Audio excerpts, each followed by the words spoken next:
Hello, my name is Hope from the platform of eSeniors.org. eSeniors is a non-for-profit organization that provides virtual companion for seniors from age 60 and above. I want to specially welcome you to today's book reading section. We have been reading a book from Ben Oji titled The Golden Crown. The Golden Crown, and we have done several chapters, and we are going to start off from where we stopped in the last book reading section. Listen as I read.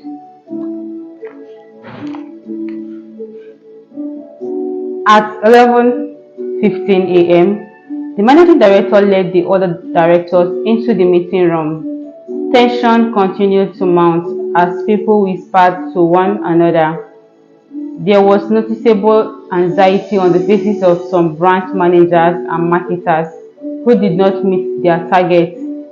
Johnny was watching a manager who had a sachet of paracetamol as he split the foil cover and dropped 2 tablets in his mouth. Instantly, he took a sip of water, closed his eyes, and swallowed loudly.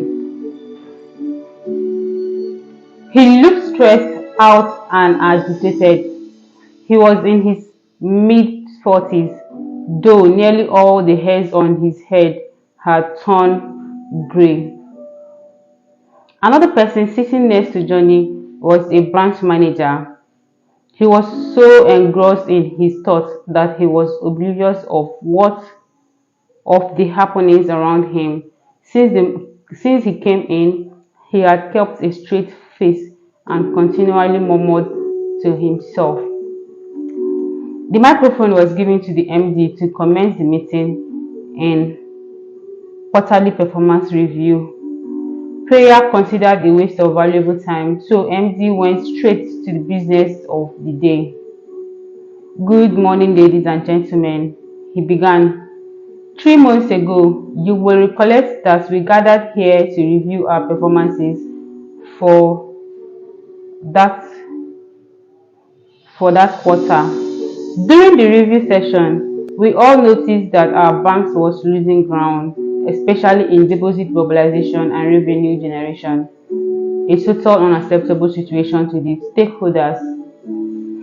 As a way forward, and also in the meeting, assignments were given to individuals and groups. I feel terrible to note that despite all that management has done by way of enhancement of staff welfare, our performance this quarter is nothing to be proud of.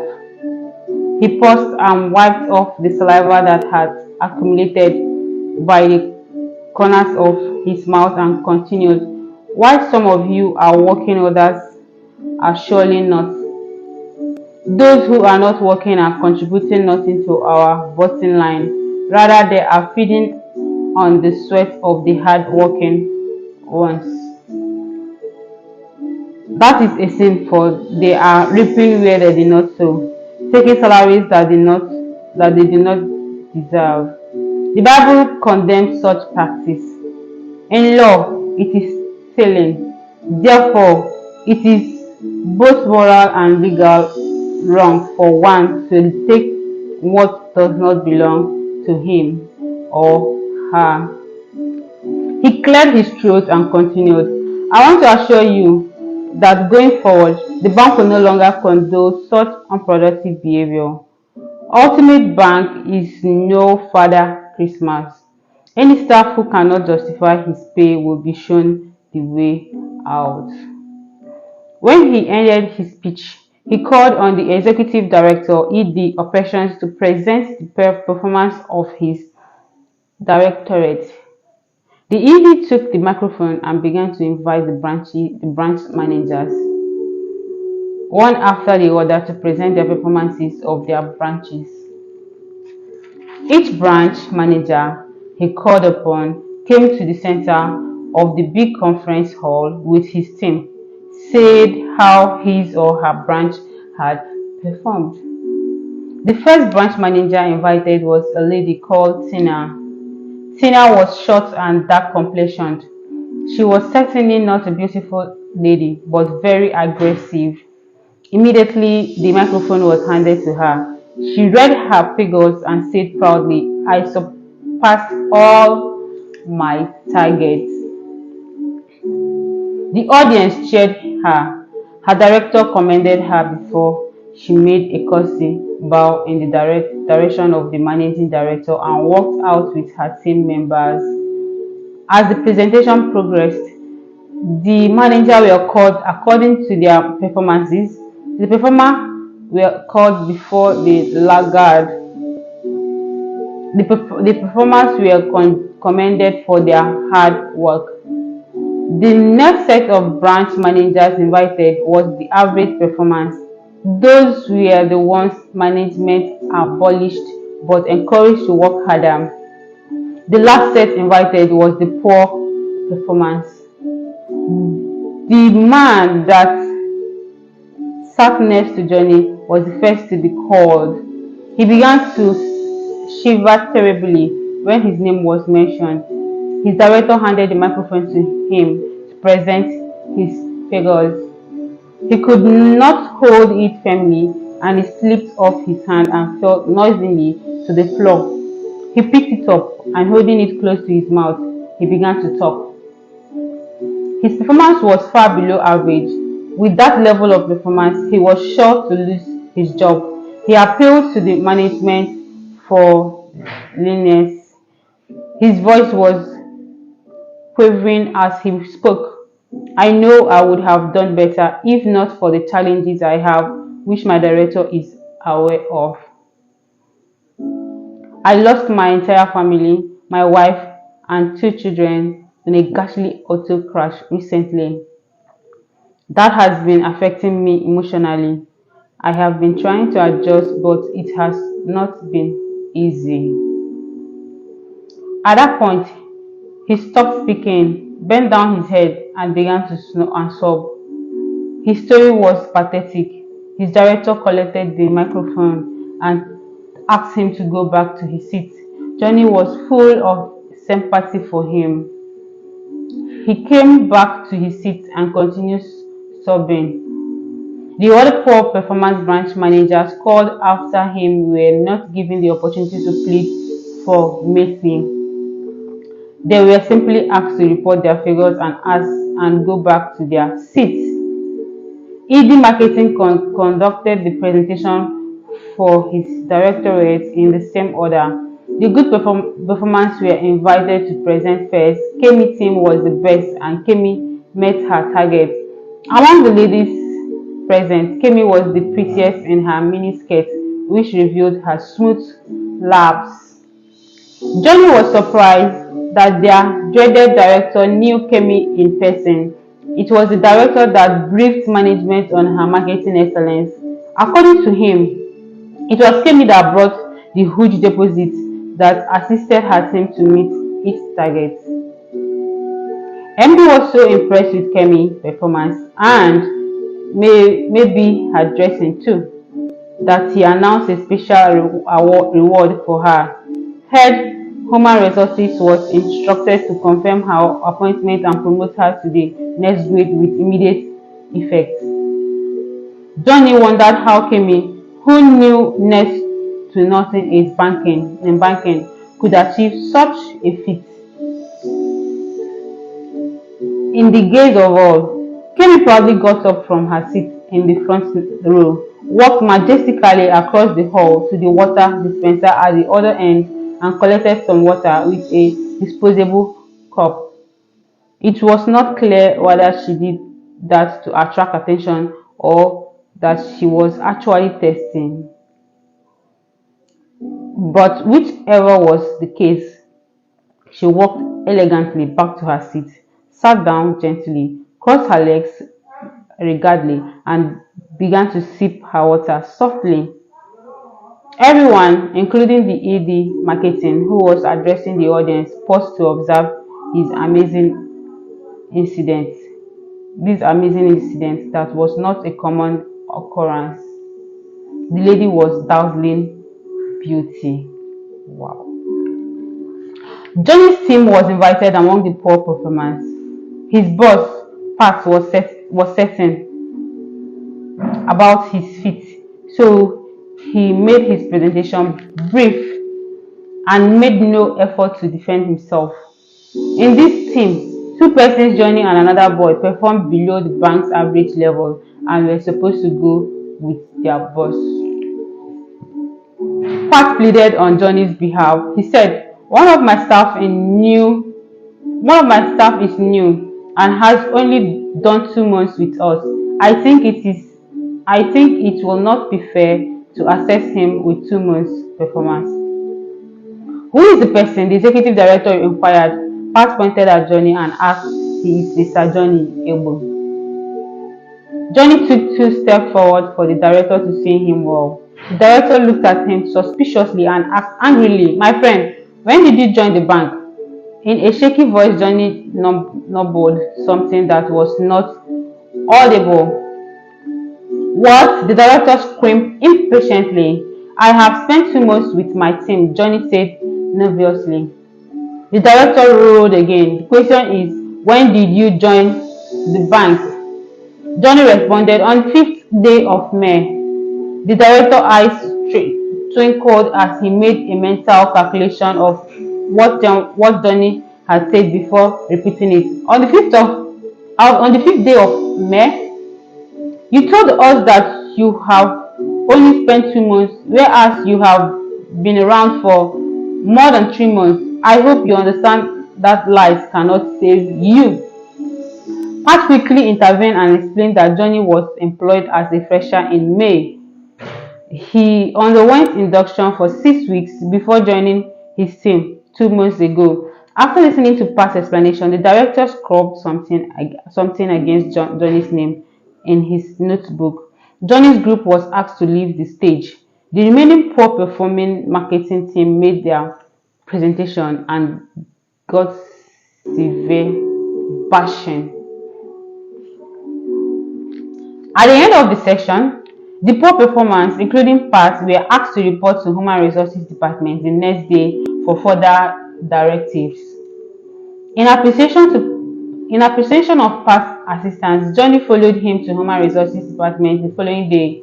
By 10 a.m., the affected staff members were waiting at the reception. The place was like a mourning center. The manager, who lost his family members in an auto crash, was still snubbing and narrating his ordeal to a number of sympathizers who had gathered to console him.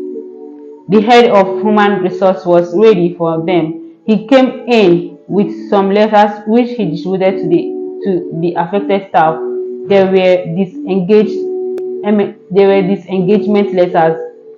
Pat collected his, bade Johnny a final goodbye and walked away. What happened in the last meeting was enough warning to Johnny. He had realized the banking, according his friend Chijioke, had become a do-or-die affair. He thought of Kemi and saw her success as a challenge to him and was determined to survive. He was hopeful that Kemi would help him in one way or the other, especially with deposits, considering that he was the one that saved her at the training center. He decided to check on her that morning. Kemi's initial reaction when she saw Johnny shocked him. Johnny expected a warm and friendly reception and possibly sympathy from a friend he had done so much to support during the induction. Rather, he received a cold reception. Johnny entered Kemi's office and greeted her warmly, but she merely raised her head and responded, "Hi," and continued what she was doing on her system, as though Johnny was too insignificant to be given any attention. Johnny congratulated her on her excellent performance and promotion. She merely responded, "Thank you again," without lifting her face to look at him. She rather took a bar of chocolate from her yummy bag, tore it open from one end, and began to munch away. Johnny, humbled by the reception, stood by her side waiting to be given attention. A few minutes later, she got up, collected her bag, and had actually reached the door before she said to Johnny proudly, I am going on an important marketing call with our executive director. Not looking back, she walked briskly out of the office. Johnny stood perplexed, watching his friend disappear in the direction of the executive floor of the directors without showing the slightest respect for him. In the new quarter, Johnny had understood he had no one excuse not to meet his target. He was worried by the consequence of failure, instead termination of appointment. The news of his employment had spread in his town and beyond.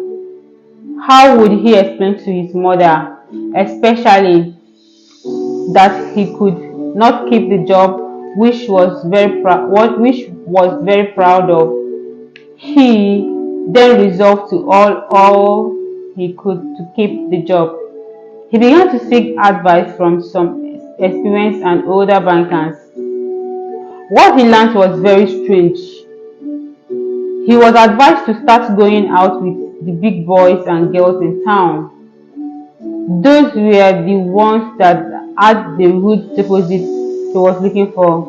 Good advice it was, but how would he reach them? The way to go about it gave him the greatest concern. The big boys and girls spent their leisure time in expensive hotels and nightclubs. To reach them, therefore, one must go to those places. Johnny hated nightlife, but he had to learn it and quickly too. On a pleasant Friday night, after work, he decided to make his first trial. He collected some money from an ATM and drove to the Blues, a popular nightclub in the city. He had never been to that area before, but he located the club easily with signage that had so many dazzling and twinkling lights. The fences were high and titivated. The fences were high and titivated with abstract paintings. He arrived at 9 p.m. and walked to the gate and met two awkward-looking men smoking cigarettes. Their mouth odor was nasty, for they were smoking marijuana wrapped in white paper. One of them stood up, moved closer to Johnny, and began to speak to him. As he talked, smoke oozed out of his mouth and nostrils. "Yes, can I help you?" the man asked, bending forward towards Johnny's face. Johnny quickly turned away to avoid inhaling the nauseating swift of his mouth before responding, "I want to enter the club." The hoodlum looked at him pitifully, though his attention was focused on his pocket. "The club opens by 10 p.m., he said, casting a curious gaze at Johnny. Johnny was perplexed. He stood for a while before he thanked him and walked away. He came back by 10:30 p.m. and met quite a good number of people in the club. A popular musician whose concert was advertised on posters at this entrance was already performing, and the gate fee for non-members was 2,500 naira. Johnny stood in a line for some time before it got to his turn to buy a ticket. He pulled 3 pieces of crutches, 1,000 naira note from his wallet and gave them to the ticketing girl, and waited for his turn and change. The girl gave him a ticket, smiled at him, and beckoned on the next man in the line to make his payment. The man moved forward, shoving Johnny out of his way. Johnny protested and insisted on collecting his change before leaving. The ticketing girl smiled and responded that she had no change. The man, who obviously was a regular clubber, pulled out a wad of money, counted 5 pieces of 1,000 naira notes, and gave them to the ticketing girl. With a mocking tone, he said, "I am paying for this gentleman and myself." So returned his money to him. I guess he may need it to buy drink. Who knows? That may be all he has got. Johnny objected vamply, insisting that he wanted his change and nothing else. Other people in the queue felt that he was wasting their time and began to abuse him. Johnny object Oga, abeg, if you no get money for club, make you go sit down for your house. Na our time you dey waste so, said someone in the queue. A few others joined in casting aspersion on Johnny, who felt humiliated and walked away in annoyance. The lucky ticketing girl laughed and pocketed the entire money. The club was noisy and lousy with cigarette smokes. Nearly everyone was smoking one thing or the other. The commonest was marijuana. At the center of the compound stood a big hall from where hip hop music was blaring. Johnny pushed the door open and was about to step in when the choke stench of the air filled his nostrils. It was terrifying. Snitch of cigarettes and alcohol mixed with human sweat. He was nauseated and also throwing up. He quickly retreated. He decided to sit outside and watch things before making his next move. Johnny sat down in one of the many canopies set out in the compound. Each had some plastic chairs and tables arranged in circle. In one was sitting a man with two opposite dressed ladies. The table in front of them was filled with beer bottles and plates of pepper soup. Due to the loudness of the music, they raised their voices as they chatted. Johnny was hearing their conversation, which he considered worthless. He wondered why responsible-looking men should leave the comfort of their homes at that time of the morning for a filthy place like that. Good evening, sir. What can I get you?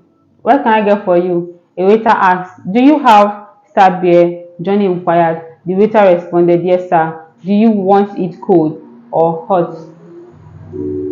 Johnny replied, I would prefer it chilled.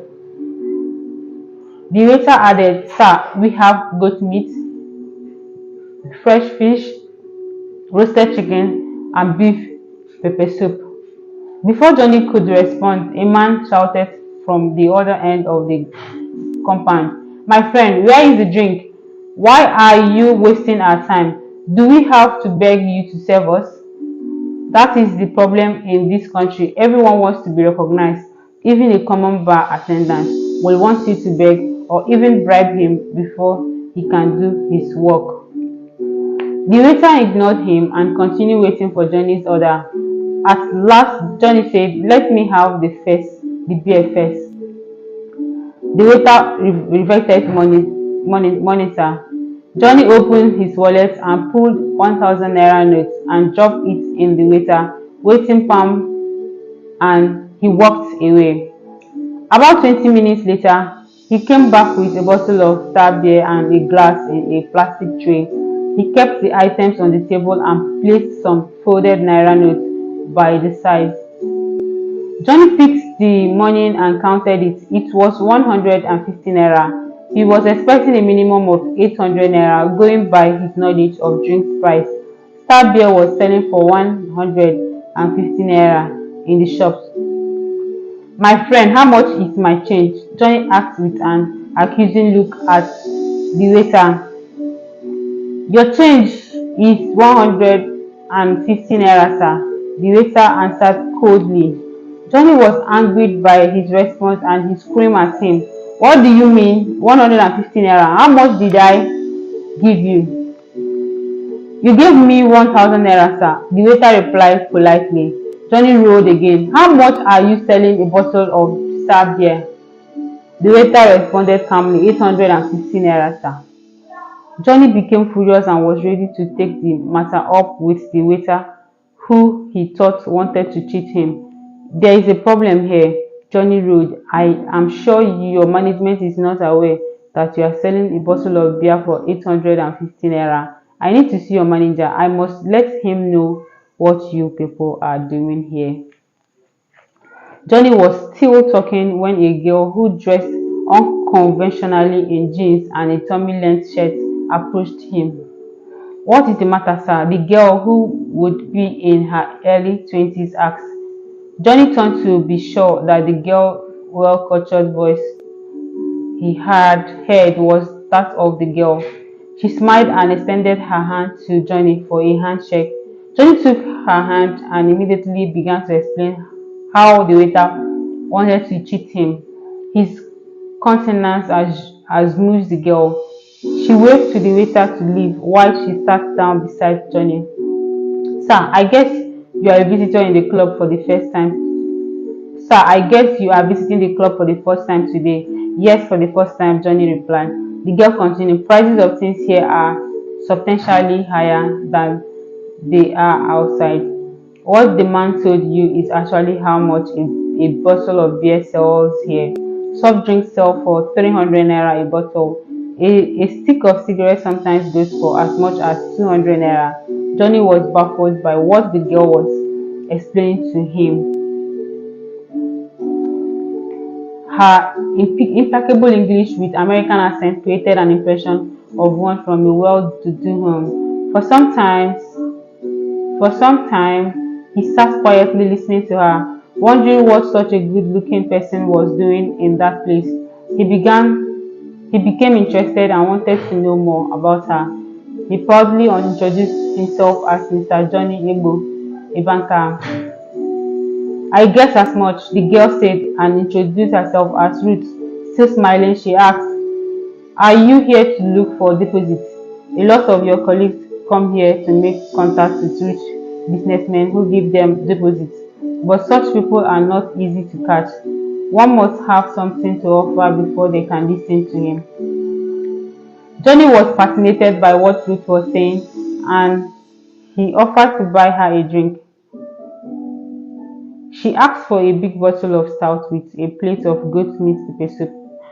As usual, Johnny was to pay before service. The same waiter arrived and gave a bill of 3,200 naira. Having then been acquainted with the club's procedures and prices, Johnny did not complain. He paid immediately and the waiter left to bring his order. Johnny wanted to know what Ruth was doing at the club.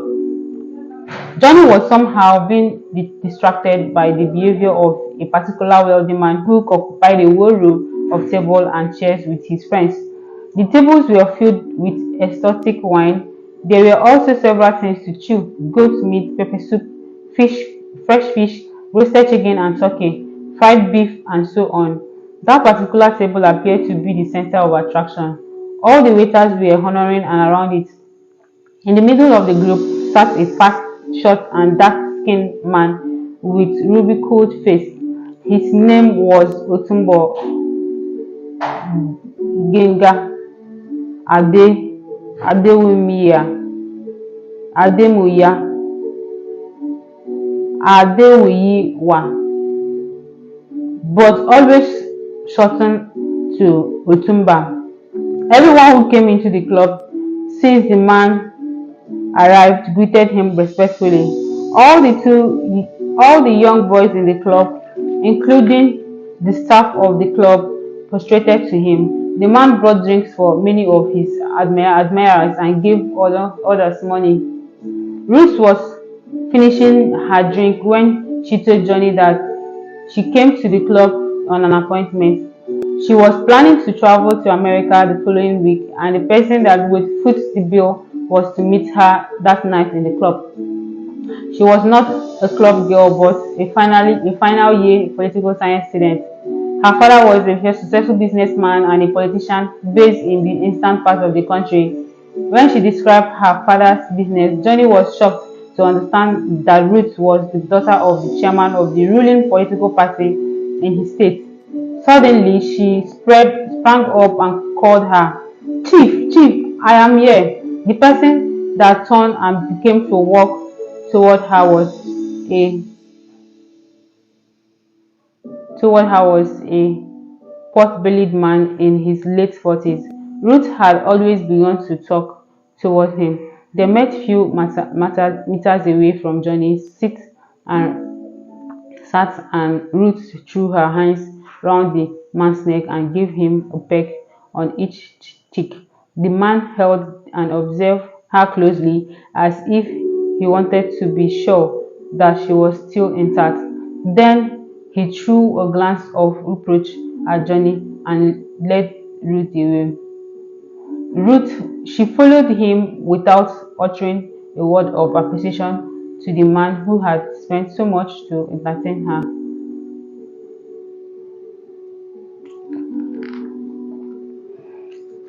This is where we'll be ending the book reading session for today. Thank you so much for listening. Till we meet again in the next session. Bye.